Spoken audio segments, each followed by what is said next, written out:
بچہ اب ہمارے ساتھ جھوٹ سیکھے گا تو پھر ہمارے ساتھ نہ ہی ہو تو اچھا ہے، پھر کیوں کسی نیک آدمی کے ساتھ کر دو۔ ہمارے ساتھ دھوکہ سیکھے گا، ہمارے ساتھ فریب سیکھے گا، ہمارے ساتھ ملاوٹ سیکھے گا، ہمارے ساتھ اللہ نہ کرے کسی کو دھوکہ دینا سیکھے گا، کسی کو کاٹنا کٹنا سیکھے گا کہ بیٹا کاروبار اسی طرح ہوتا ہے، تو پھر ایسے باپ کی صحبت بیٹھے کو تو اور برباد کر دے گی۔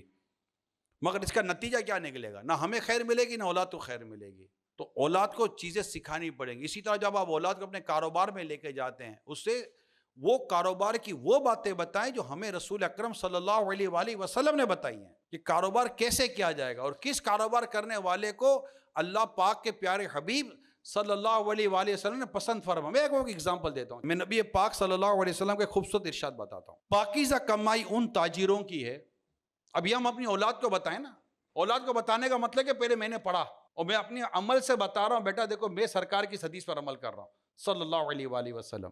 پاکیزہ کمائی ان تاجروں کی ہے جو گفتگو کے وقت جھوٹ نہیں بولتے، وعدہ کرے تو خلاف ورزی نہیں کرتے، جب ان کے پاس امانت رکھی جائے تو خیانت نہیں کرتے، جب کوئی چیز خریدیں تو اس کی برائی بیان نہیں کرتے، خریدیں تو اس کی برائی بیان نہیں کرتے، اور جب کچھ بیچے تو اس کی تعریف نہیں کرتے، جب ان پر کسی کا آتا ہو تو دینے میں پس و پیش نہیں کرتے، یعنی کہ کسی کو دینا ہے تو ٹال مٹول سے ہم کام لے رہے ہوتے ہیں، اور جب انہوں نے کسی سے لینا ہو تو اس پر تنگی نہیں کرتے، لینا ہو تو دیتا ہے کہ نہیں، بھیجو کسی کو۔ اب آپ غور کیجئے، یہ باتیں جو میں نے بیان کی ہیں یہ رسول پاک صلی اللہ علیہ وسلم کی ارشادات ہیں نا۔ آج ہماری بزنس کمیونٹی اس بات پر شکوہ کرتی ہے کہ دھندا نہیں ہے، کاروبار نہیں ہے، مندی ہے۔ سمجھے کہ یہ کئی ایسے ہمارے جرائم ہیں، اکنامکلی کرائم ہیں، جو ہمارے پیشہ وارانہ کرائمز ہیں، یہ ان کی سزاؤں کے طور پر اگر آپ غور کریں تو عبرت بھی ملے گی۔ شاید ہم کنفرم نہیں کر سکتے، مگر سوچئے کہ جب کاروبار میں سچائی نہیں ہوگی، جب کاروبار میں دیانت نہیں ہوگی، جب وعدے کی پاسداری نہیں ہوگی، جب کسی کی چیز خریدنے جائیں گے تو 10 برائیں نہیں، ابے یہ قربانی کا جانور لینے جاتے تو اس بیچارے کے جانور کو ہی ہم آدھا مرا ہوا کر دیتے ہیں، اور جب ہم اپنا بیچیں گے تو وہ اس جیسی چیز تو آپ کو مارکیٹ میں کہیں نہیں ملے گی بھائی، جو ہمارے پاس ہے لے لو، دیکھ لو کہیں بھی۔ یعنی کسی کا لینا ہو تو اس کی برائی کریں گے، اور اپنا بیچنا ہو تو تعریفیں کریں گے۔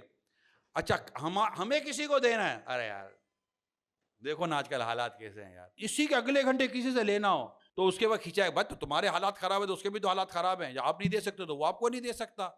مگر نہیں، دینا ہمیں دینا ہوگا تو ٹال مٹول سے کام کریں گے، اور لینا ہوگا سختی سے کام کریں گے۔ اب جب مارکیٹ ٹرینڈ یہ بنے ہیں، پھر کوئی تاجر یہ شکوہ کرے کہ ہماری مارکیٹوں سے کاروبار چلا گیا، ہمارا ایکسپورٹ چلا گیا، ہماری انڈسٹری نہیں چل رہی ہے، ہمارا بزنس رن نہیں کر رہا ہے۔